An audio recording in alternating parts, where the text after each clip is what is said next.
오늘은 아까 소식에서 말씀드린 것처럼 평화, 남북 평화 공동 기도 주일로 드리는 날입니다. 오늘 예배는 무엇보다도 일제의 혹독한 강압 정치로부터 그 통치로부터 해방된 날을 기념함과 동시에 또 그 해방이라는 기쁨은 잠깐이었고 그 후에 우리 민족은 남북 분단이라는 아픔을 겪게 되었습니다. 그리고 그 분단은 해방 74년이 흐른 지금도 우리 민족을 얽매고 올가매고 있는 커다란 역사적 사슬이 되어서 우리를 괴롭게 하고 있습니다. 이런 해방과 남북 분단의 현실을 생각하며 드리는 예배가 오늘 남북 공동 기도 주일 예배입니다. 많은 사람들은 우리 남북한 사회의 여러 가지 부정적이고 구조적인 문제들의 배경에는 남북 분단 상황이 자리 잡고 있다라고 하는데 이견을 보이지 않고 있습니다. 1988년 2월 달에 한국 기독교 교회 협의회, 우리가 얘기하는 NCCK에서 발표한 남북 한반도 평화 통일을 위한 선언이 있습니다. 민족의 통일과 평화에 대한 한국 기독교회 선언이라고 하는 이 발표문이었습니다. 이 1988년 2월 달에 NCCK가 발표한 이 한반도 평화 선언은 당시 한국 사회에 상당한 반향을 일으켰고 그리고 이 독재 정권에게 상당한 타격을 주었고 또 그것으로 인해서 그것을 빌미로 해서 기독교 이 평화 통일을 위한 기독교의 행동들을 탄압하고 박해하는 계기가 되기도 했던 선언입니다. 근데 아쉽게도 우리 한국 교회들이 이 88년 NCCK의 선언의 존재조차도 기억하지 못하는 사람들이 대다수라고 하는 안타까운 현실을 우리는 당면합니다. 그 내용은 그만두고라도 그 자체가 있었다는 것을 사실을 모르고 있다는 사실이 참 가슴 아픈 일이죠. 1988년 2월에 발표한 이 한반도 평화 통일을 위한 선언의 일부에서 오늘 이 민족의 분단이 우리 한국 역사를 얼마나 왜곡되게 만들고 우리의 모든 문제에 근본적인 원인을 제공하고 있는가라고 하는 것을 이 선언에서는 이렇게 말하고 있습니다.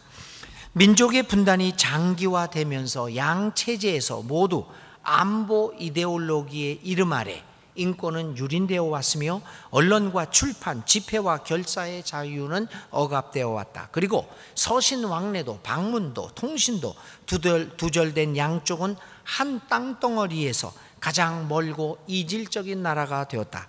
남북한의 교육과 선전은 상호 비방 일색이며 상대방을 상호 체제 경쟁을 통하여 약화시키고 없애야 할 철천지 원수로 인식하게 하고 있다. 따라서 남북한 국민들은 동족의 생활과 문화에 대하여 서로 무지할 뿐 아니라 서로 알아서는 안 되는 관계로까지 길들어져 왔다. 양 체제는 같은 피를 나눈 동족들을 가장 무서운 원수로 인식하게 하고 있는 것이다. 사실 민족 통일이란 평화 통일이라고 하는 역사적 주제는 우리 모두에게 중요한 것임에도 불구하고 많은 사람들에게 우리들에게 과연 절실한 과제로 다가오고 있지 못하는 것도 우리는 지적하지 않을 수 없습니다. 평화 통일이 우리 민족이 이루어야 할 역사적 과제라는 것에서는 거의 모든 사람이 동의를 하고 있지만 내 가슴에 나의 삶에 절실한 과제로 다가오고 있느냐라고 하는 것은 깊은 의문과 질문을 던지지 않을 수 없습니다. 도대체 조국의 한반도의 평화 통일이라는 과제가 우리에게 어떤 의미를 주고 있고 그건 무엇 때문에 우리의 삶에 절실한 과제가 되어야 한다는 것입니까? 저는 그래서 오늘 남북 공동 기도 주일을 맞이하여 이러한 통일에 대한 과제가 결국 오늘 살아가고 있는 한반도에서 살아가고 있는 우리들의 삶의 모습을 결정짓고 우리의 미래를 주도한다는 것을 오늘의 본문을 통해서 한번 생각해 보고자 합니다. 이제 본문의 내용으로 들어가 봅니다. 오늘의 본문을 통하여 데라와 아브라함의 삶을 비교해 볼 수 있습니다.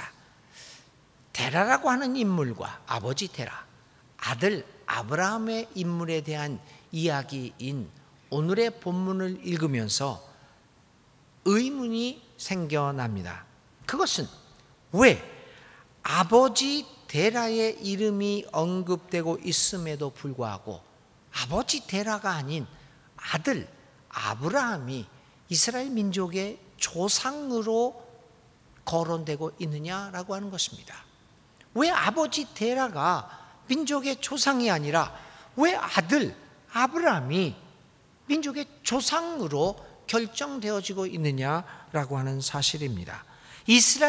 이스라엘이라고 하는 민족의 역사가 아버지 데라가 아니라 아들 아브라함에서 비롯되고 있다는 것이 성경의 증언입니다. 왜 이런 일이 발생한 것입니까? 거기에 대하여 성경은 아무런 답변도 주고 있지 않지만, 그러나 우리는 우리가 읽은 오늘의 본문 중에서 이 질문에 대한 답변에 조그마한 암시를 하나 발견할 수 있습니다.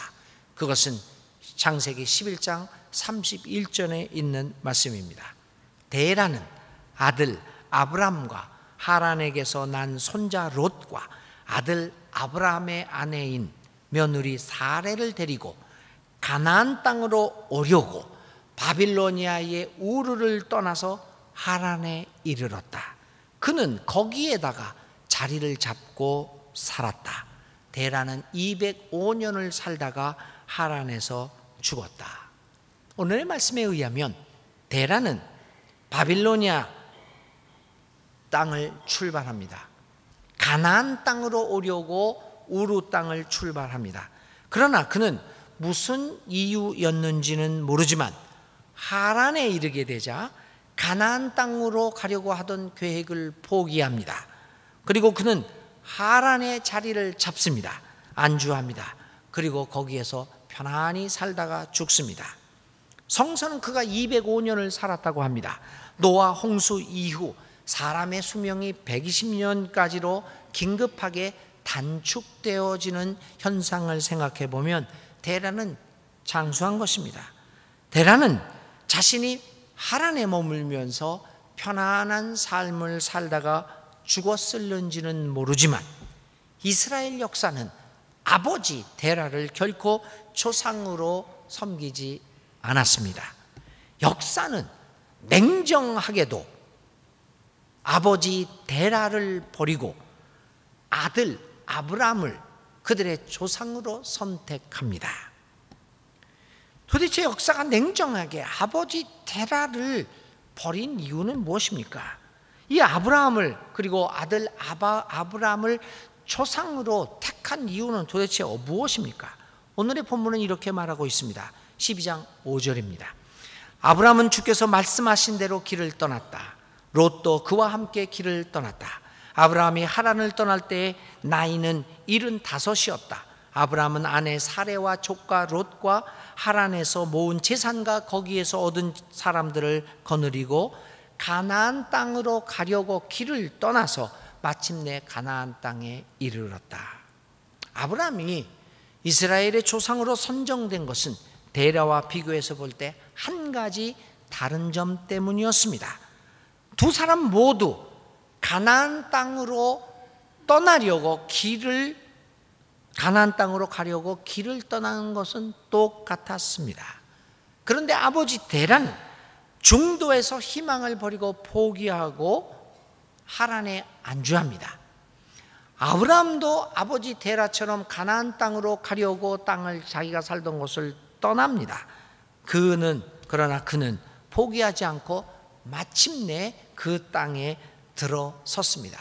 바로 여기에 역사가 아버지 데라를 버리고 아들 아브라함을 선택한 이유가 분명히 보여지고 있습니다. 두 본문을 비교해 보면 우리는 그 차이를 쉽게 발견할 수 있습니다. 가나안 땅은 이스라엘 사람들에게는 민족적 정체성과 역사의식을 주는 가장 소중한 땅입니다. 결국 아브라함과 데라의 결정적인 차이는 바로 이 가나안 땅에 있었습니다. 가나안 땅이 있고 없음이 이 두 사람의 운명을 결정적으로 갈라지게 만들었던 것입니다. 오늘 이 시대에 하나님은 아버지 데라와 아들 아브라함에게 주셨던 것처럼 우리 민족에게 말씀하십니다. 갈대아 우르 땅을 떠나 가나안 땅을 향하여 떠나라. 내가 너희에게 보여줄 땅으로 가라 라고 하는 말씀을 들려주십니다. 오늘 우리에게 갈대아 우르 땅은 뭡니까? 해방이 되었지만 외세에 의하여 우리가 원치 않았던, 오늘 공동 기도문에서 기도한 것처럼 우리가 원치 않았지만 강력한 강대국들의 외세의 힘으로 남북이 갈라져 있는 이 분단의 상황, 그것이 갈대아 우르 땅입니다.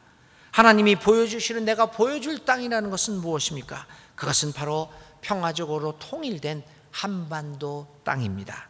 우리는 오늘 갈대아 우르 땅에서 살아가고 있습니다. 갈대아 우르 땅은 우리 민족에게 수치를 주는 이방 나라입니다. 하나님은 우리에게 그 땅을, 그 수치스러운 나그네 삶을 사는 그 땅을 떠나라고 말씀하십니다.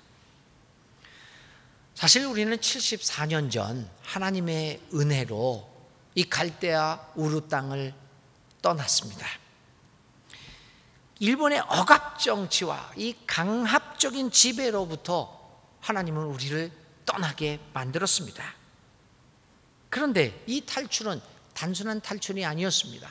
그 일본의 압제로부터 벗어나서 하나님이 지시할 땅으로 가라고 하는 그 약속이 있는 탈출이었습니다. 그런데 우리는 중간에 그만 머물고 있습니다. 반쪽이지만 해방된 것으로만 만족하는 우를 범하고 있는 것이 오늘 우리들의 모습이 아닌가 생각해 보아야 합니다. 혹시 우리는 아버지 데라처럼 가나안 땅을 가려고 갈대아 우르 땅을 떠났지만 하란에 이르게 되자 그만 거기에서 머무르려고 하는 그러한 모습을 보이고 있는 것은 아닌지 우리들의 모습을 진지하게 살펴보아야 합니다. 일본으로부터 해방된 조국이 반쪽으로 남아있음에도 불구하고 민족의 통일이 우리에게 역사적 과제, 그리고 절실한 가슴에 절절히 맺어지는 절실한 과제로 다가오지 못하고 있다면 그것은 진정한 해방이 아닙니다. 그것은 가나안 땅을 향하여 출발하였음에도 불구하고 아버지 데라처럼 도중에 하란 땅에 머물려 살려고 하는 그 데라의 마음과 같은 것입니다. 만일 오늘 우리들이 그러한 마음을 가지고 있다면 그 마음은 우리를 결코 민족의 조상으로 만들지 못할 것입니다. 역사 속에서 우리를 아무런 역할도 감당하지 못하는 존재로 전락시키고 말 것입니다. 사랑하는 교우 여러분, 기독교 신앙은 단순한 구원과 단순한 해방을 주는 것이 아닙니다. 우리를 죄악으로부터, 우리를 멸망의 삶으로부터, 우리를 욕심으로부터 벗어나고 해방하고 구원시키는 것만이 아닙니다. 이러한 해방과 벗어남과 구원의 삶은 반드시 새로운 곳을 향하는 삶과 연결되어져야 한다는 것입니다. 하나님을 믿는다는 것은 안주하는 삶이 아니라 그분이 지시하는, 그분이 보여주는 그 땅을 향하여 매일매일 결단하고 떠나는 삶을 말하고 있습니다. 아버지 데라는 이러한 하나님의 사람들이 살아가는 삶의 모습을 제대로 이해하지 못하고 있었기에 하란 땅에 그냥 안주하고 머무는 바람에 그는 이스라엘의 조상이 될 수 있는 복을 누리지 못했습니다. 그러기에 민족의 통일을 말하는 것은 일본으로부터 해방되어진 우리 민족이 또 특별히 그리스도인들에게 있어서 절대적인 것입니다. 그리스도인들이 하란의 땅, 이 분단의 땅에 안주하기를 바라고 그런 모습을 보이는 것은 하나님이 우리를 이 민족의 새로운 조상이 되도록 부름을 주셨는데 그것을 거부하는 불신앙의 모습입니다. 그것은 하나님의 뜻을 저버리는 불경한 일일 것입니다. 그런데 교우 여러분, 우리 모두에게는 데라와 같이 그냥 하란에 안주하고 싶은 마음이 있습니다. 새로운 곳을 향하여 나아가기를 거부하고 싫어하는 경향들을 우리 모두가 가지고 있습니다. 더욱이 오늘 우리의 삶이 조금이라도 불안해지면 그러한 마음들, 안주하고 싶은 마음들이 우리 마음속에서 불같이 일어납니다. 지금 우리나라는 여러 가지 어려움을 겪고 있습니다. 평화적인 통일을 향한 우리 한반도의 평화체제를 구축하기 위한 일들이 잘 진행되는 것 같은 느낌을 받았지만 지금 조금 불안해지는 모습들을 보이고 있습니다.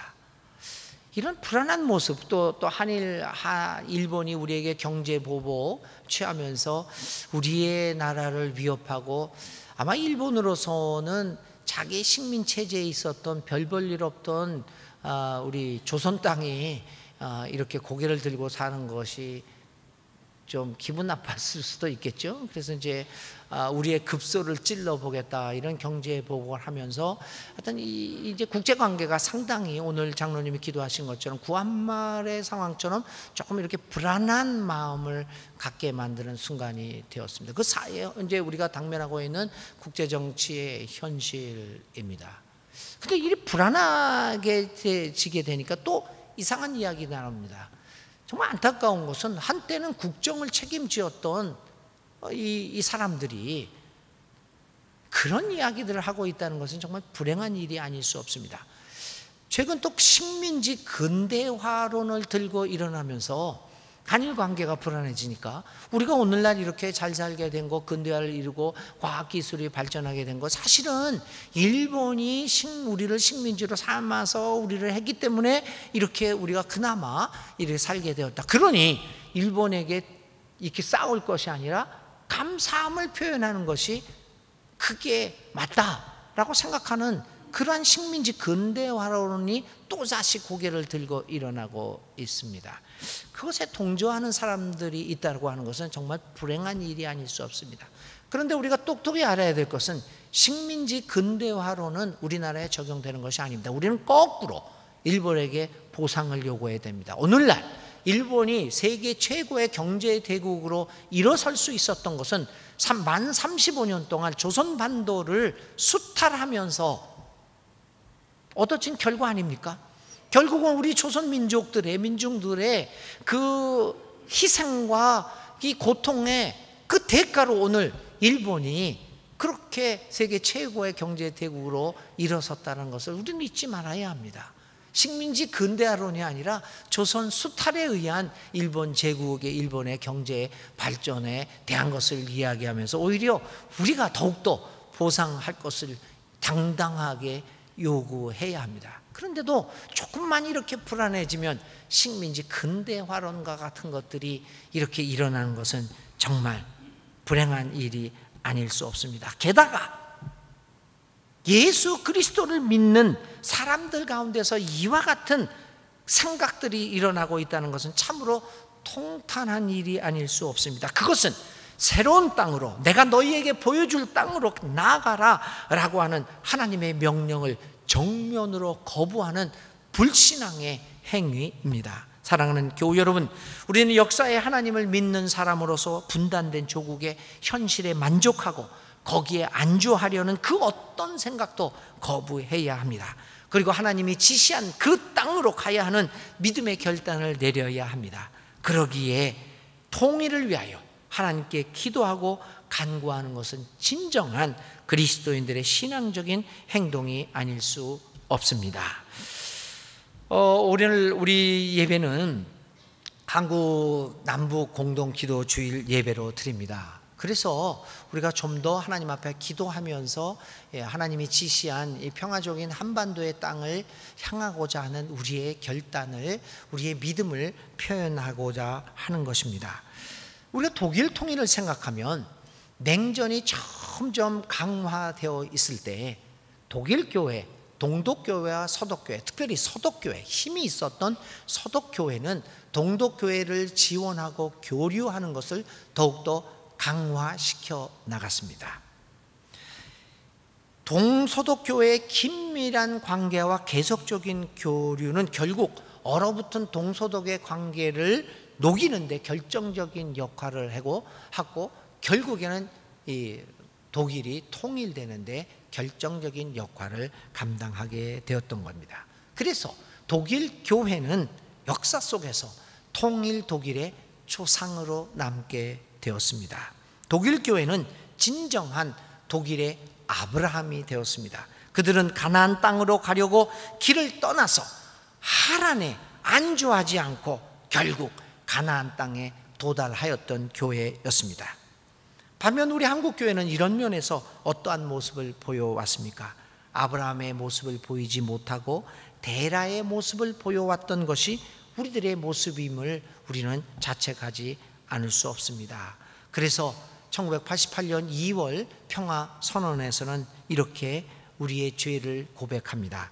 남한의 그리스도인들은 반공 이데올로기를 종교적인 신념처럼 우상화하여 북한 공산 정권을 적대시한 나머지 북한 동포들과 우리와 이념을 달리하는 동포들을 저주하기까지 하는 죄를 범하였음을 고백합니다 라고 죄의 고백을 하기도 하였습니다. 이제 우리 그리스도인들은 이러한 침묵의 죄, 안주의 죄에서 해방되어 하나님이 지시하는 새로운 땅, 통일된 조국을 그리면서 하나님께 기도해야 합니다. 그런 의미에서 오늘 우리가 드리는 이 남북 공동 기도 주일 예배는 소박한 우리들의 소망을 모아서 하나님께 간구하는 간절한 예배입니다. 오늘 저희들이 여기에서 드리는 이 남북 공동 기도 주일 예배는 하나님께서 허락하여 언젠가는 평화적으로 통일된 한반도가 이루어진다면 실로 역사적인 평가를 받아야 한다고 저는 믿습니다. 그리고 우리는 적어도 하나님이 보여주시는 땅으로 계속해서 가겠다는 결단을 한 사람으로 통일된 조국의 조상으로 살아갈 수 있는 복을 누릴 수 있다고 저는 확신합니다. 오늘 우리는 이 해방주의를 맞이하면서 하나님이 우리에게 베풀어 주신 출애굽 사건, 일본으로부터 우리를 해방시켜 주신 것을 감사하며 또 다른 편으로 새로운 땅, 가나안 땅으로 가라고 하는 하나님의 주신 역사적 과제를 생각할 수 있는 예배가 되어야 할 것입니다. 지난 8월 6일은 74년 전에 핵폭탄이 나가사키에 떨어진 날입니다. 저는 이게 그 며칠 후에 또 8월 9일인가요? 히로시마에 두 번째 핵폭탄이 떨어집니다. 아주 참혹한 일이었습니다. 인류 역사에서 불행한 사건 중에 가장 큰 사건이라고 볼 수도 있겠습니다. 저는 히로시마 그 핵폭탄 기념관도 가보았고 나가사키 그 핵폭탄 평화박물관도 가보았습니다. 그리고 8월 6일 지난번에도 또 CNN을 통해서 세계의 많은 사람들이 핵폭탄의 폐해가 얼마나 심각한 것인가를 나가사키 사건과 히로시마 사건을 다시 되돌아보면서 세계 모든 백성들이 안타까워하는 기사도 보았습니다. 그 방송도 보았습니다. 근데 박물관을 직접 방문하면서 보고 또 CNN 방송을 보면서 느끼는 게 하나 있습니다. 뭐냐면 그 박물관을 가서 보아더라도 한 가지 느끼는 것은 일본이 분명히 아시아 민중들한테 행한 흉악한 범죄의 가해자임에도 불구하고 가해자임을 전혀 보지 못합니다. 그들은 단지 핵폭탄에 의해서 피해를 입은 피해자로만 나타나고 있습니다. 그뿐만 아닙니다. 세계 언론이 히로시마와 나가사키의 비극에 대해서는 저렇게 관심을 쏟으면서도 일본의 강압적인 식민 통치와 당시 강대국들의 냉전 이데올로기의 직접적인 피해자인 우리들에 대하여, 우리 조국의 분단에 대하여 침묵을 하는 이유는 무엇일까라고 하는 깊은 의문과 슬픔을 가졌습니다. 가해자이면서 피해자로 둔갑되어 있는 일본의 모습, 피해자인 우리들과 아시아 민중들의 아픔에 대해서는 전혀 거론이 되지 않고 있는 이 8월 달, 이것을 보면서 왜 그런가라는 것을 생각해 보았습니다. 여러 가지 이유가 있지만 그 중에 하나는 우리 자체가 분단의 비극에 대하여 깊이 깨닫지 못하고 통일에 대하여 절실한 과제로 받아들이지 못하는 우리들 자체에도 문제가 있는 것이 아닌가라는 생각을 합니다. 진정 피해자이면서도 피해자로서 인정을 받지 못하고 세계 언론에 의해서 무관심하게 취급되어지고 있는 우리 조국의 현실을 우리가 살려야 합니다. 1989년부터 그래서 우리가 남북 공동 기도주의를 통하여 이 남북 평화 통일에 대한 그 과제들을 절실한 과제로 우리가 등장시키고 있습니다. 그래서 오늘 우리가 드린 이 남북 공동 기도문은 이미 영어를 비롯한 주요 기타 언어로 번역되어서 세계 교회가 오늘 이 주일날, 오늘 일요일날 그 기도 공동 기도문을 가지고 세계 교회는 우리 한반도를 위하여 기도하고 있습니다. 그런데 과연 우리 한국 교회는 무엇을 하고 있습니까? 정작 남들이 우리를 위하여 그 공동 기도문을 가지고 기도하는데 과연 몇몇 교회가 이 기도문을 가지고 예배를 드리고 있는 것일까요? 아니, 이러한 예배가 존재하고 있는 것조차를 알고 있을까? 저는 깊은 질문을 하지 않을 수 없습니다. 오늘 순천중앙교회가 112년을 했습니다. 1989년 동안 우리 교회는 몇 번이나 이 주의를 기억하며 평화 통일을 절실한 과제로 받아들이며 1년에 한 번이라도 남북 공동 기도 주의를 지켰습니까? 오늘 이 순간 8월 11일 주일날 우리 순천에 수백 개의 교회가 있는데 몇 개의 교회가 이 평화 통일을 생각하며 하나님 앞에 간절하게 그리고 절실하게 호소하고 있는가? 우리는 되돌아보아야 합니다. 우리 조국, 우리가 혹시 데라의 삶을 살아가고 있는 교회는 아닌가 생각해 보아야 합니다. 교우 여러분, 아브라함과 데라의 차이는 한 가지뿐입니다. 하란 땅에 안주하느냐, 아니면 안주를 떨쳐버리고 주님이 내게 보여주실 그 땅으로 향하느냐, 거기에 있습니다. 교우 여러분, 우리는 더 이상 분단 국가를 우리의 안주할 조국으로 받아들여서는 안 됩니다. 우리는 기필코 하나님이 우리에게 보여주시는 그 땅, 가나안 땅, 평화 통일을 이루는 한반도 우리 조국을 향하여 힘차게 우리의 발걸음을 내디뎌야 합니다. 그래서 통일 한반도에 조상으로 살아갈 수 있는 우리 기독교회와 우리 교우들이 되어야 하지 않겠습니까? 오늘 하나님은 우리에게 말씀하십니다. 내가 지시할 땅으로 떠나가라. 이 평화 통일을 위하여 기도하는 한 주일의 삶은 살아가는 우리 순천중앙교회 교우들이 다 될 수 있기를 주의 이름으로 기원을 드립니다.